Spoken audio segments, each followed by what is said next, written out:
Hello YouTube! Today in the Natty Librarian we are going over episode 4 of Interview with the Vampire. I am loving this show, very excited, and this is the first episode where we've really had Claudia involved. So a lot happens. The biggest change here is that the storyteller changes from Louis to Claudia. Claudia is going to be telling her own story, which I really love because we never really get that in the books. There are some journals that belong to her, but we don't ever really read them in depth. And it's always been Louis telling Claudia's story, and then we learn about her through how he sees her. But Louis isn't the most reliable narrator, so it's really cool to see Claudia tell her own story. But anyway, let's get into the episode. This is what happened. So the episode starts off with Daniel being granted access to precious materials that Louis has in his archive, and there are all these journals. There's like 4 of them. They're all Claudia's. So he starts reading them. They start kind of right when Claudia became a vampire in 1917. And by the end of the episode, we're like in 1923. So it's a fair amount of time covered in one episode, about 6 years. However, big Easter egg for these diaries. Daniel, he of course goes to the last one to see what the last date in it is. And it's 1945, when they just got to Paris. So I am really interested in seeing that because that means they're in World War II era Paris. They were in Europe during World War II. And in the book, she does die in Paris. So that 1945 and her arriving to Paris, I'm assuming, is a big Easter egg there. That's where her story is going to end. So now we have a definite timeline. But anyways, let's get to Claudia telling her own story. So the episode starts off right after Louis saves her from the fire. He brings her back to his house, and she's dying. She's like burnt. She's inhaled a lot of smoke. She's dying. And she's a very childlike in how she sees things. I mean, she's 14. I don't know. Maybe some 14-year-olds are very childlike. I mean, maybe I was just a jaded 14-year-old. Like some 14-year-olds might be a little bit more mature than she is. And she's just like really out of it. But Louis is there, and he's begging Lestat. He's like, please turn her into a vampire. I can't like lose her. I can't. It will destroy me. Please do it. And Lestat's being prissy about it. He's like, no, she's all burned. Ew. Like, I don't want to put that in my mouth. Like, yuck.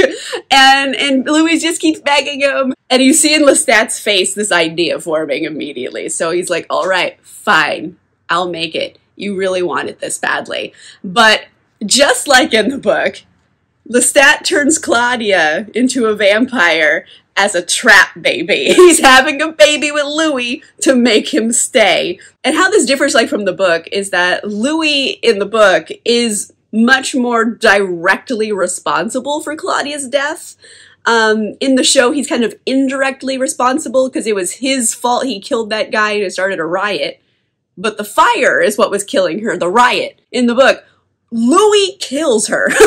Like he's the direct responsible party for her death. And it's mainly just because he's walking around town and he's hungry. He finds a plague house, and it's just this little girl in there alone with the corpse of her mother. It's a lot. And like he's really hungry, and he finally like makes a mistake, and he bites her and he drinks her blood. Not enough to kill her, but like enough.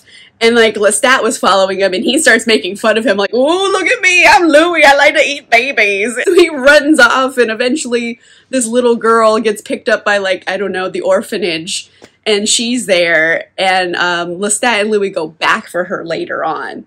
And I don't know what it was in like early 1800s, like New Orleans, but they were just like giving out orphans like they were free t-shirts. It was so easy to get an orphan in this era. Like they just walked in and be like, yep, that one. I'm her dad. Like, and they're like, oh great, here you go. Here's an orphan for you. No questions asked. So they go get her from the orphanage, and then that's when they turn her into a vampire. But anyway, we're not in the books, we're in the TV show. So Lestat, he turns Claudia, he gives her the blood and stuff. And like any fan of this content or the movie is waiting for Claudia to sit up and say more. Because that's what happened, you know, in the 1994 version. More. We're all waiting for it. We all want this homage to happen, and then they don't do it. Like, maybe they didn't have the rights, I don't know, but she just, like, asked something else, like, do you guys have anything else I can eat too? And it's like, oh, come on. It was right there. More. Come on. She turns into a vampire, and she seems to have a much easier go of it than Louis did. But then again, you know, she is telling the story herself, so she could be leaving things out. We don't know how reliable of a narrator she is either. We're at the beginning of their happy relationship, and at this point, they all decide they're going to be a family. And Lestat is so happy. Like, I have never seen him be more incandescently happy than this moment, because Louis is finally coming back to him. He thought he lost him, and he's back, and he's even more devoted. Also, like, this kid thinks he's the coolest. Like, she's like, wow, you're, like, super cool and you have all these powers. Like, oh my gosh. So, like, he's like, thank you. So, like, it plays into Lestat's both vanity and obsession with Louis. Like, he is so happy in this instant. And so now Louis and Lestat are new parents, and they're taking, like, Claudia out for her first kill. Lestat and Louis are talking about, like, who she might resemble more, who she's gonna take after. Like, they're parents. It's so cute. And they find, like, this, like, drunk guy. Like, okay, go get breakfast, go eat. And she's like, ew, like, he's gross. And instead she's like, ooh, that smells yummy. Runs off, and they're like, no, no, no, no, no, no, no. So they chase her down.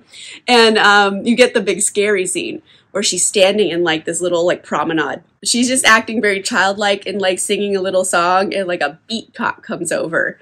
And he's like, what are you doing here? Where's your parents? La, la, la. And then, you know, obviously this cop does not survive this encounter. And just like in the book and in the show, Claudia takes to vampirism like a duck takes to water. She is really good at it right away. She instinctively knows how to lure her prey by being very childlike in, like, this little song, luring in her prey very easily, and it's, like, scary.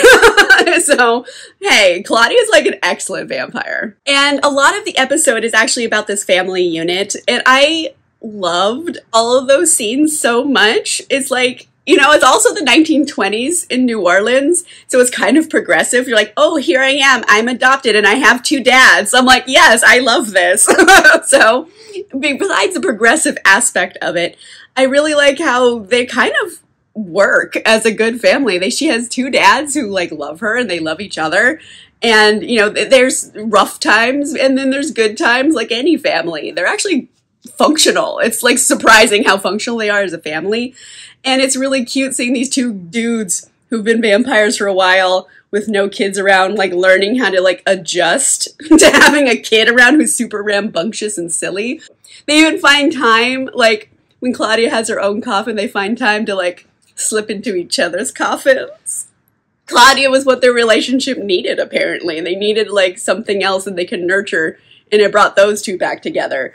So it's really cute how, like, functional they are. This scene right here isn't necessarily super important, but it does involve a red flag, according to the book, so I will point this one out. So Claudia and Louis, they spend a lot of time together, and Claudia always goes Daddy Louis and Uncle Lestat. So that's also a red flag right there, that she thinks Louis is her favorite. Lestat is her second favorite dad. Louis takes her out through the bayou. They're talking. She's very curious about the vampires in general, and she always feels like Lestat won't answer any questions. Like, he's very, like, secretive about things. They won't just, like, tell her more stuff about vampires and, like, their nature and, like, where they came from. He won't tell him anything. And it's that exact thing, his secretive, like, he's being secretive about things, that drives a big wedge in between Lestat and Claudia. But, like, hey, guess what? If you read book 2, Vampire Lestat, which is Lestat telling the story from his perspective, you find out a lot more about this.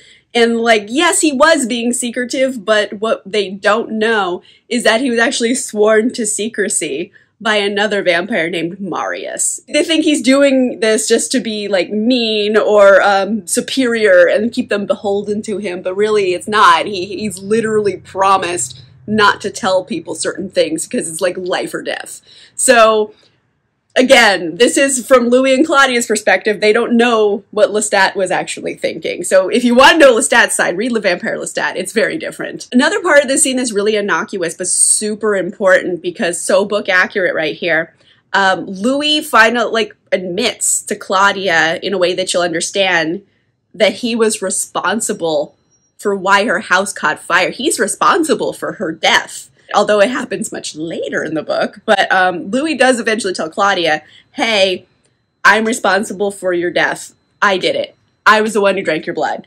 And knowing that Louis killed her drives a wedge in that relationship. Like, a small part of Claudia will always hate him for doing that to her, even though, like, the bigger part of Claudia loves him a lot. However, that exact combination of loving him so much but having this tiny part that hates him makes her take all that hate and put it on someone else. So it all goes to Lestat. Lestat is her lightning rod of hate now, because technically speaking, like, yes, Louis killed her, but it's Lestat that made her a vampire. Lestat trapped her as this. So really, who's the bad guy in this situation? Louis just killed her. Lestat made her a vampire. So yes, this is like one thing that leads to a lot of resentment towards Lestat.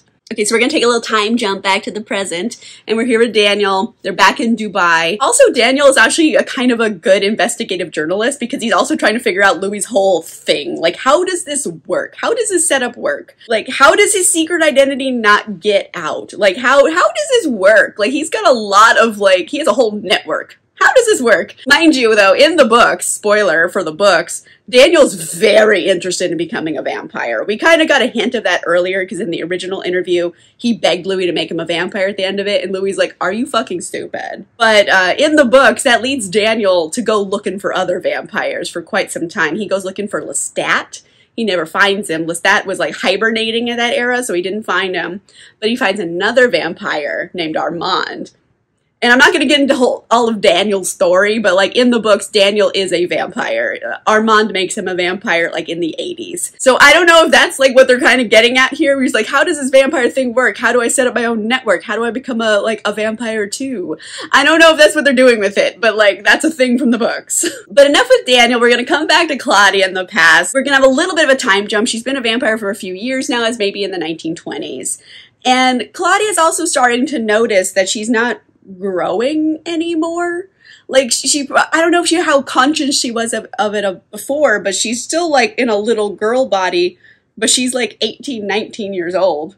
And, like, she's like, but wait, like, I don't have boobs. Like, she's finally starting to realize her body isn't changing. I'm going to tell you right now, the whole rest of the episode from this point just goes downhill. All of our happy, fun family times seem to be over at this point. So Lestat, he takes Claudia out. They're hunting one night, you know. It's Uncle Lestat time. And he takes him out to, like, Lover's Lane. And there's, like, 2 cars parked there. And he's just like, 2 for you, 2 for me. Let's go. Like, he's like, this is a great idea. Mind you, she's like 18 or 19 and doesn't really know much of anything about sex. This is probably not the place to bring your child, like Lestat. Oh my gosh, you're getting the bad uncle award today. Here's the thing, these people are banging in cars, and, like, Claudia's never really seen sex before, so she's like, this is new. And I'm also very hungry, so she's equating, like, blood and drinking and killing with sex now, because this is kind of also her sexual awakening, and it's just like, yikes, those are things you should not be combining. Like, oh my, this is going to cause a problem. And spoiler alert, it causes lots of problems. However, she sees them having sex as kind of her sexual awakening. She's also realizing, hey, I'm 19. I'm interested in boys. Like, I want to start dressing my age and, like, you know, maybe being a little boy crazy. She's very much a teenager. She's like, I have crushes and boys. Like, she's really, like, kind of cute about it.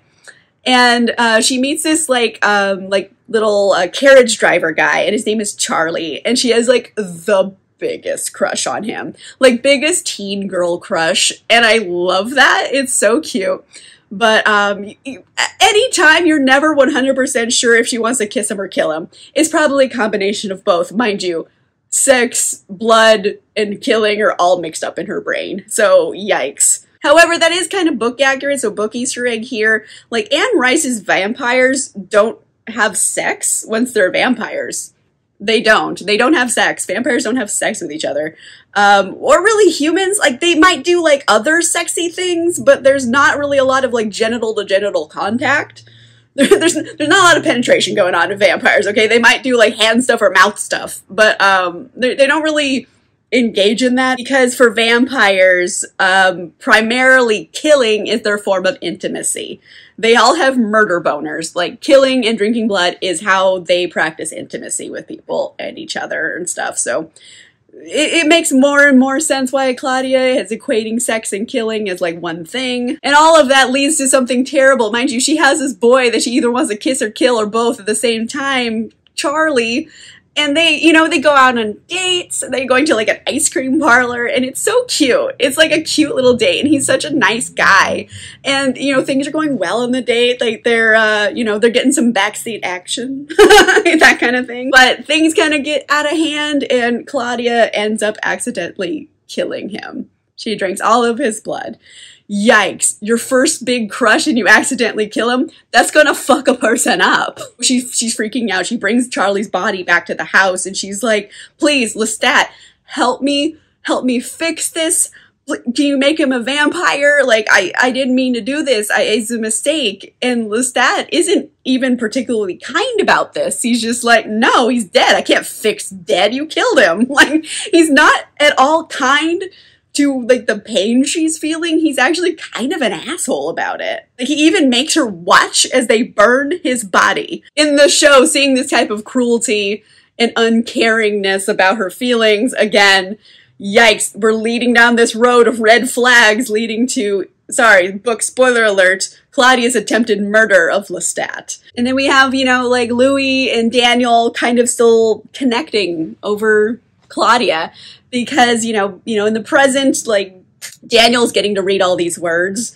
And he actually, I just want to point this line out because it was funny to me. He equates Claudia's writing to Anne Frank meets Stephen King, which is like, wow, that's like such a weird way to describe something. Anne Frank meets Stephen King, which is so cool. Like, I would read that. Like, please. Like, that sounds great. But Louis and Daniel are kind of bonding over fatherhood and its trials and tribulations. Like, even if you do your very, very best, you're ultimately still gonna fail your kids somehow. There's no right way of doing it. You have to accept the fact that you're not gonna be perfect. And, you know, with especially Louis' circumstances, like his failures are much, much worse because it leads ultimately to Claudia's demise. I really like showing like Louis and like Daniel finding all this common ground with each other. I really kind of like that in the interview process. And then the big like finale of this episode, which honestly the last minute of this episode is A+ chef's kiss. It's so well written and so dark and tragic and just, oh, like it hurts. It hurts. It's like, it's really sad, but it's so dark and like well written that it's like, oh my God, it is incredible television, this last minute of the episode. We're getting into Claudia's mental state and how it's just quickly deteriorating. And we actually get to hear this from Claudia's own words, which we don't get in the books because it's always been from Louis' perspective. And we're getting to see how Claudia writes this herself, how she describes what's happening to her. So I love that. It's really good writing.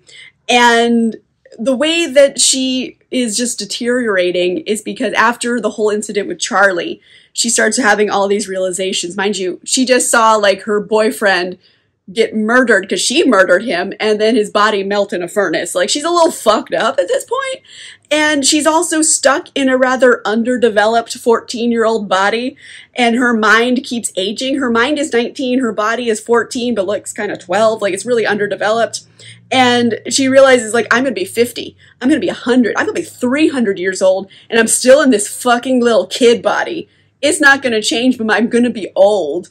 Like, it fucks her up a lot, knowing this. Knowing is not gonna get better, it's only gonna get worse. Also, when she was a human, she had a lot of unresolved childhood trauma that she never really got to work on. She's being raised by vampires who kill people, and then she has to kill people. She's like at least 2 every day because she's going through puberty. She has a higher metabolism. She had to kill at least 2 people every day to live. And her mind just cracks at this point. It dissolves. Like, oh my gosh, this is all so fucking crazy and all at once in such like a deep dive into disaster. Her brain just cracks. It's to the point where like nothing matters anymore. So we're getting like the nihilism of it. And also everything is now morbidly funny to her. Like, frankly, like this is an excellent Joker origin story. Like, think the Joker, but vampires. It's that kind of mental breakdown. And in a very human kind of way, she actually turns to self-harm as a way of coping for this. she just starts sticking her arm out in the sun now just to like feel something. So yeah, she's having a hard time mentally, and we can see how all of this is just gonna fester and is gonna just deteriorate, and it's just gonna get worse and worse until like the breaking point happens, which, by the way, in the books, and probably going to be in the show, the attempted murder of Lestat. It's coming. I'm going to just, like, speculate right now. The end of episode 5 is going to be, like, the murder of Lestat. I'm betting it right now. I think that's what's going to happen. I don't want to bet money on it, but, like, if I was writing a show, it would end with the killing of Lestat. That's how the next episode's going to end. It's going to be rough, and I'm just going to have to brace myself. Anyway, let me know in the comments down below. What did you think about this episode? I thought it was one of the best of the whole series so far. So good. Oh my gosh, this is probably my favorite episode. It's amazing. Also, let me know in the comments, how do you think the rest of the season is going to go? Do you have predictions? Do you have, like, things you want to see? Let me know in the comments. If you like this video, make sure you give it a like. And if you want to see more videos, make sure you subscribe. If you want cool exclusive content, including early videos and a book club, you can consider becoming a channel member or a patron. The links for that are in the description down below. And on that note, I will see you guys soon. Bye!